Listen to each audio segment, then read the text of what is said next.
Hello friends, देखिए ये है दालचीनी त्वक। इसको बोटानिकल नेम इसका जो है that is cinnamomum zeylanicum, family is lauraceae. और इसमें यदि आप देखेंगे तो इसमें आपको बहुत कुछ काफ़ी हद तक जो है ये तेज पत्र के समान मिलेगा। और इसमें कुछ लोगों का तो ये भी कहना है कि जो तेज पत्र प्लांट की जो बार्क होती है उसी को दालचीनी कहते हैं, बट ऐसा नहीं है। ये जो है तेज पत्र जो है दैट इज सिनामोमम तमाला, और जो दालचीनी है दैट इज सिनामोमम जैलेनिकम। दोनों की फैमिली लॉरेसी है। और इसमें थोड़ा सा एक माइन्यूट डिफरेंस होता है। इसमें यदि आप इसके लीव्स को गौर करेंगे तो ये ओवेट शेप ज़्यादा हैं, ओवेट टू इलिप्टिक होते हैं। इसमें गोलाई जो है इसकी वो थोड़ी सी ज़्यादा होती है एज़ कम्पेयर टू लॉन्गिट्यूडनल। मतलब जो विड्थ है, विड्थ इसकी अगर आप देखेंगे, जैसे ये पत्ता है तो इसकी अगर आप विड्थ देखेंगे तो विड्थ आपको, ये जो विड्थ है ये विड्थ आपको ज़्यादा मिलेगी एज़ कम्पेयर टू जो तेज पत्र का जो पत्ता होता है। तेज पत्र के पत्ते में ये जो विड्थ है ये विड्थ कम होती है, वो एकदम इलिप्टिक शेप का रहता है। ये भी ओवेट टू इलिप्टिक रहता है, बट फिर भी इसमें जो है वो ये जो चौड़ाई है ये हमेशा थोड़ा सा तेज पत्र के कंपैरिजन में ज़्यादा रहती है। और इसमें भी अगर आप देखेंगे तो इसमें भी 3 to 5 वेनेशंस होते हैं। जैसे इसमें अगर आप देखेंगे तो इसमें 3 वेनेशंस आपको क्लियरली दिखाई दे रही होंगी। और फिर इसमें यदि आप देखेंगे तो इसमें आपको इस लीफ में, ये जो लीफ है इस लीफ में अगर आप देखेंगे तो इसमें भी आपको 3 वेनेशंस, और नीचे की अगर आप काउंट करेंगे तो 5 वेनेशंस हो जाएगा। मतलब 1 2 3 4 5 वेनेशन। तो ये 3 to 5 वेनेशंस इसमें जो है इनके पत्तों में पाई जाती है। और इसमें इसकी जो बार्क है ये तो हालांकि भी बहुत छोटा पत्ता है, छोटा पौधा है ये, लेकिन इसका जो नॉर्मली ट्री होता है वो करीबन 8 से 24 मीटर तक की ऊंचाई के ये प्लांट्स जो है वो होते हैं। तो 8 से 24 मीटर का लगभग मतलब हो गया कि लगभग 70 से 80 फीट तक की ऊंचाई के प्लांट्स जो है ये होते हैं। और जो इसकी बार्क जो होती है, इसमें तो अभी खैर बार्क नहीं मिलेगी आपको, लेकिन इसकी जो बार्क होती है वो काफ़ी सॉफ्ट होती है और पतली, हार्डली 5 mm तक की थिकनेस की बार्क रहती है। और वो रोल ओवर करके रहती है। जैसे जो मार्केट में आपको दालचीनी मिलता है वो रोल्ड रहता है, इसीलिए क्योंकि वो पतली बार्क रहती है और रोल ओवर रहती है। ठीक है। अब इसमें एक चीज़ और आपको मैं इंटरेस्टिंग थोड़ा सा दिखा दूँ। यहाँ पे ये जो एक पौधा लगा है, इस पौधे को ध्यान से देखिए। और इसके बाद ये जो एक पौधा है इसको भी थोड़ा सा ध्यान से देखिए। ये आप लोग अभी इसको आइडेंटिफाई नहीं कर पा रहे होंगे, बट ये दोनों पौधे जो हैं वो रुद्राक्ष के पौधे हैं। और नीचे ये जो इसमें देखेंगे अगर आप ध्यान से,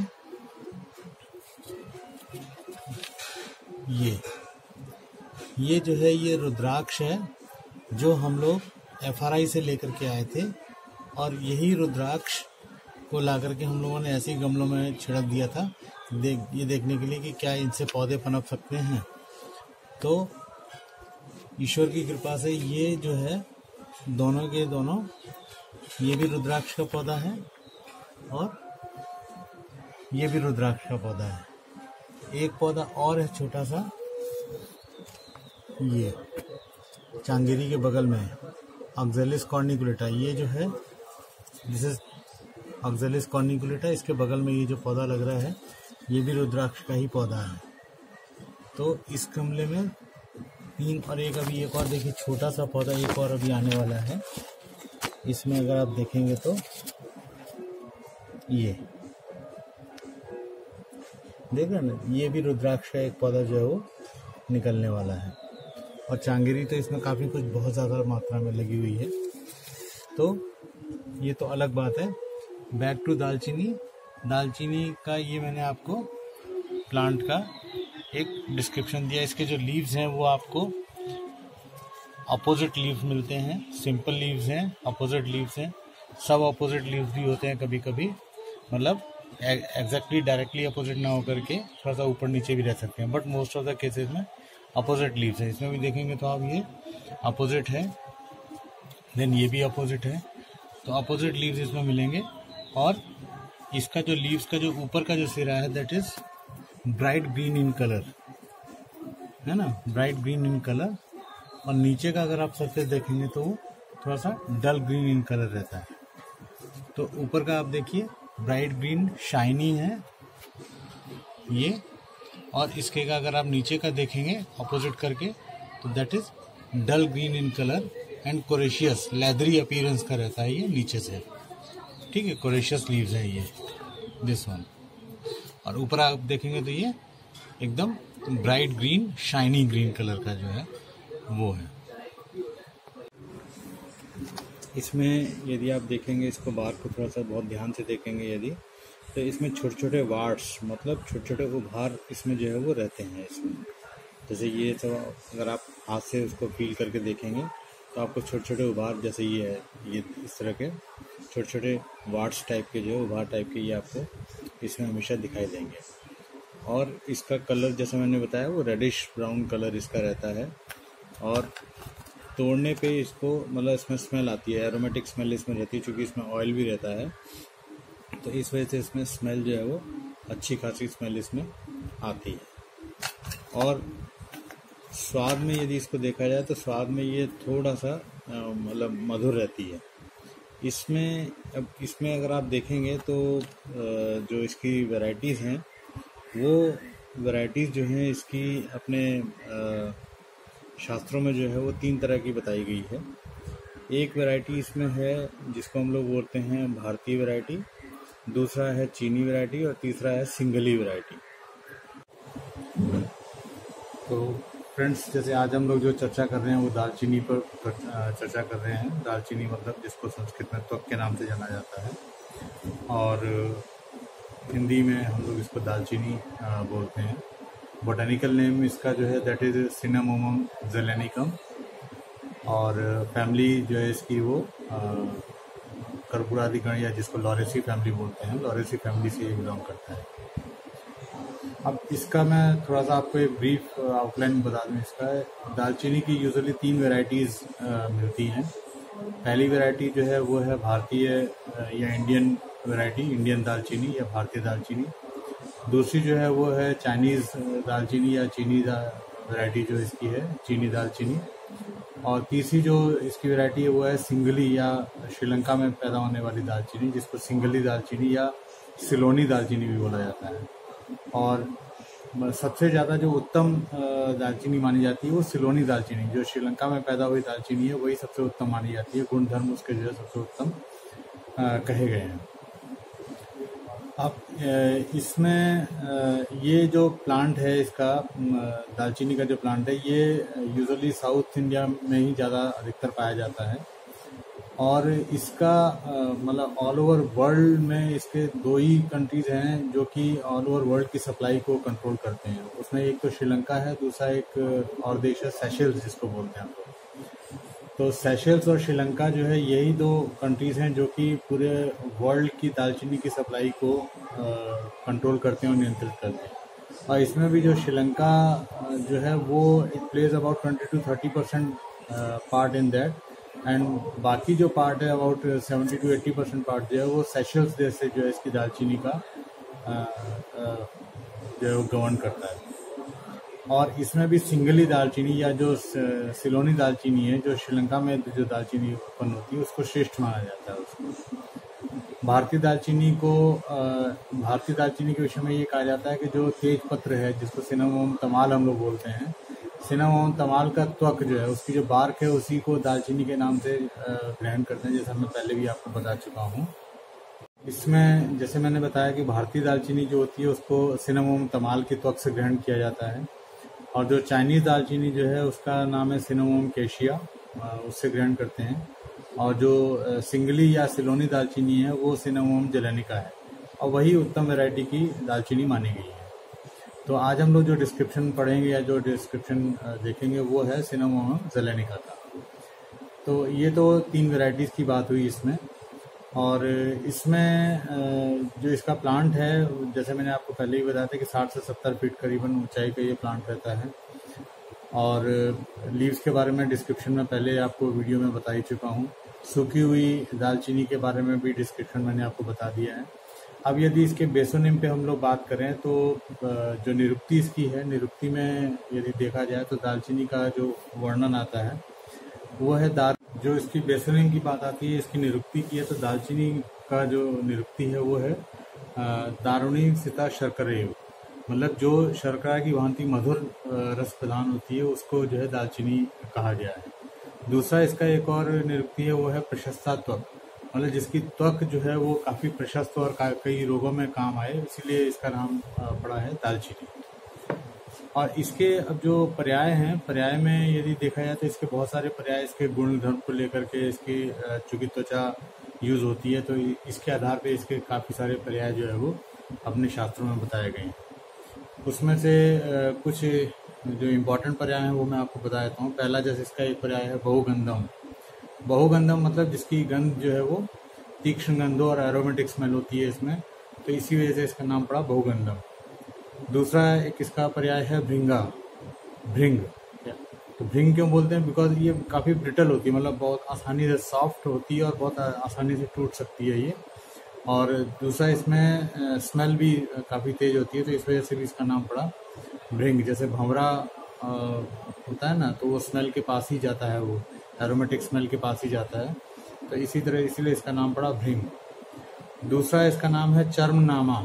चर्मनामा मतलब जो त्वचा से रिलेटेड जितने नाम है वो इसके सारे नाम जो है वो कहे जाते हैं।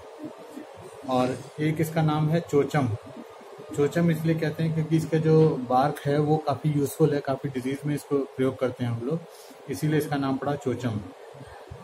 दारूसीता का जैसे मैं आपको बता ही चुका हूँ कि जो टेस्ट करने में स्वीट हो, मतलब जो जिसका रस जो है वो मधुर हो, इसीलिए इसका नाम पड़ता है दारूसीता।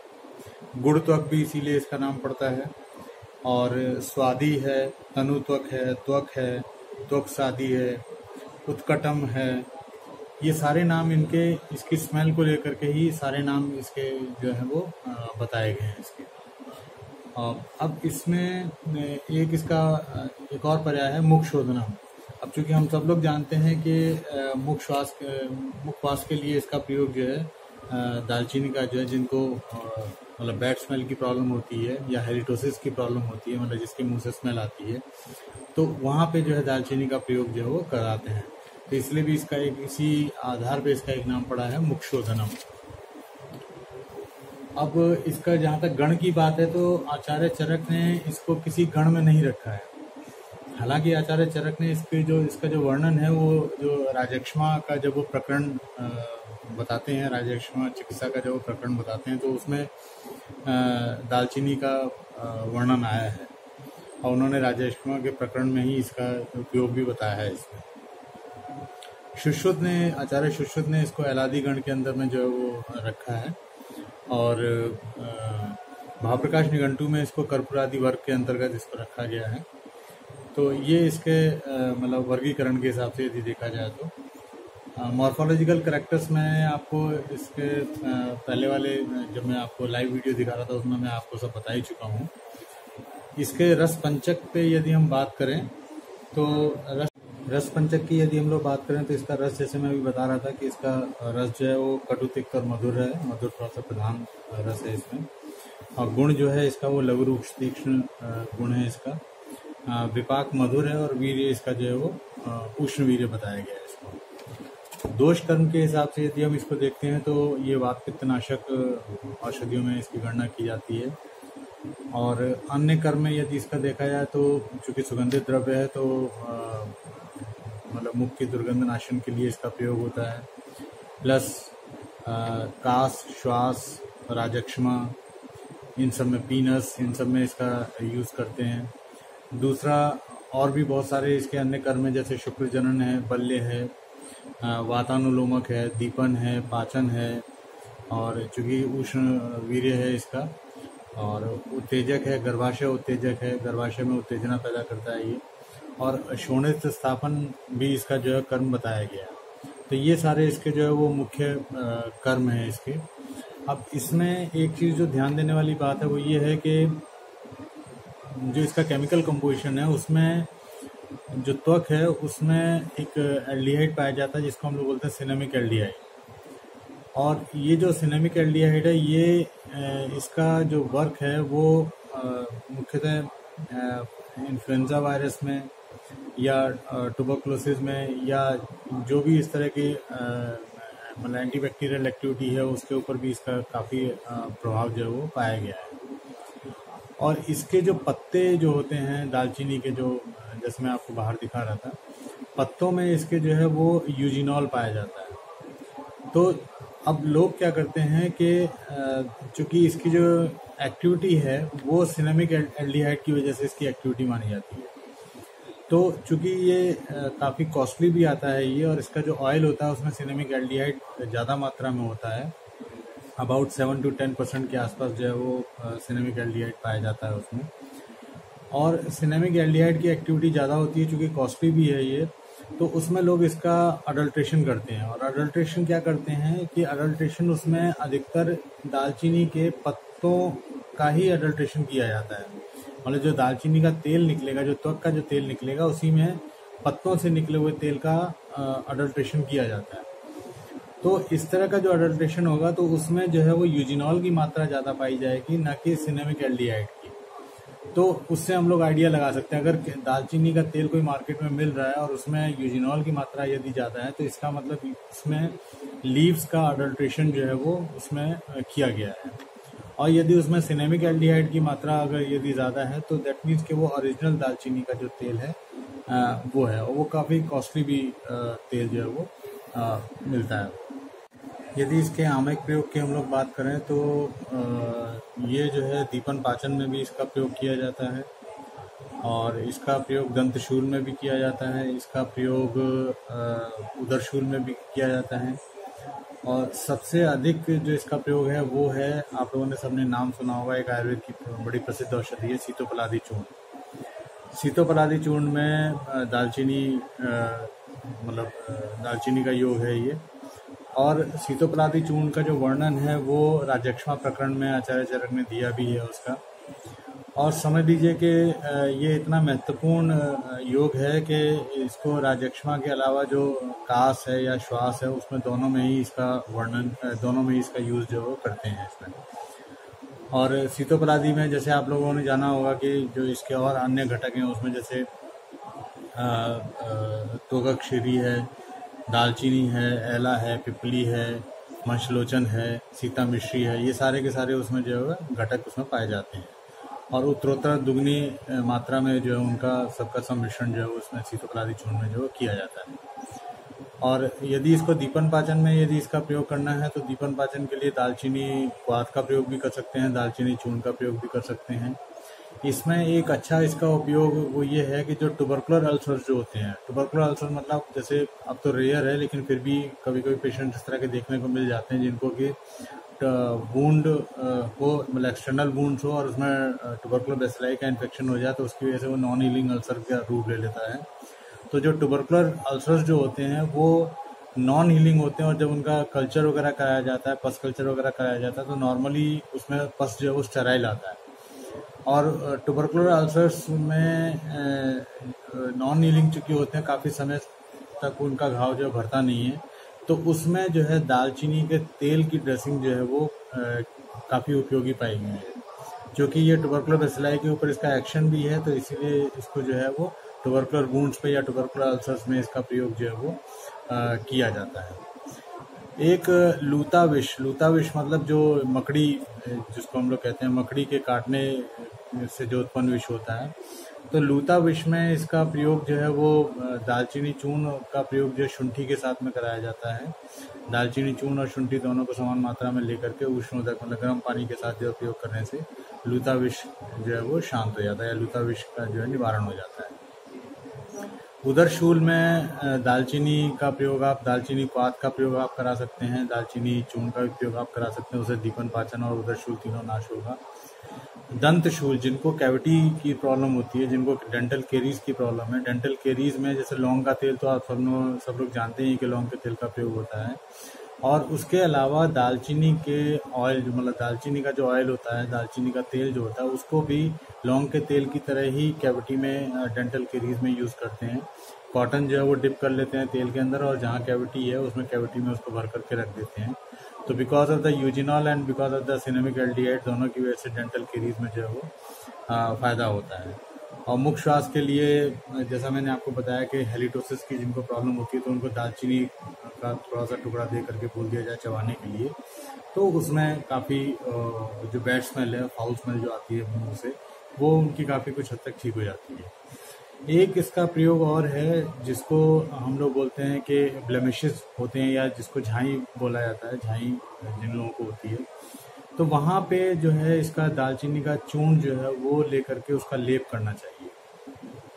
तो लेप करने से यदि आप कंटिन्यूसली उसको लेप करें, और यदि और अच्छा करना चाहते हैं तो उसमें दालचीनी का चूर्ण जो है उसको दूध में मिला करके थोड़ा सा पेस्ट बना लें, और पेस्ट मिला करके जहाँ पे भी झाई है वहाँ पे उसको लगा करके छोड़ दें, और सूखने के बाद उसको हाथों से रगड़ करके उसको छुड़ाया जाए।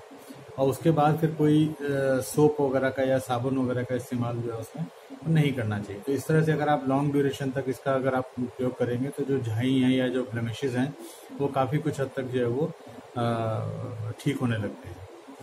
शिरशूल में भी इसका प्रयोग करते हैं। शिरशूल में इसका जो प्रयोग है वो दालचीनी का मतलब दालचीनी का चूर्ण है, उसको तेजपत्र के साथ मिला करके, और जो आपका ये चावलों का जो मांड होता है उसमें दोनों को मिला लीजिए अच्छी तरह से। मिलाने के बाद उसको जब अगर आप लेप करते हैं इसमें, तो हेडेक की जो प्रॉब्लम होती है वो भी काफ़ी कुछ हद तक ठीक हो जाती है।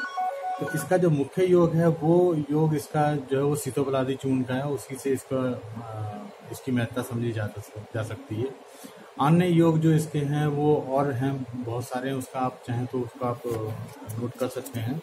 तो जैसे उसमें एक तो सीतोपलादी चूर्ण जैसे मैंने आपको बताया, दालचीनी चूर्ण बताया आपको, त्वक चूर्ण बताया आपको, व्याघ्री हरितकी जो है वो भी इसी का एक योग है, चंद्रप्रभा वटी जो है वो भी इसका योग है। सीतोपलादी चूर्ण तो मैं आपको बता ही चुका हूँ। तालिसादी चूर्ण में भी इसका प्रयोग करते हैं। और फिर व्योषादी गुटिका जो है, जो चूसने के लिए हम लोग काश्वास में यूज़ करते हैं, उसमें भी है। लवण भास्कर चूर्ण में भी इसका जो है वो दीपन पाचन के रूप में इसका प्रयोग करते हैं।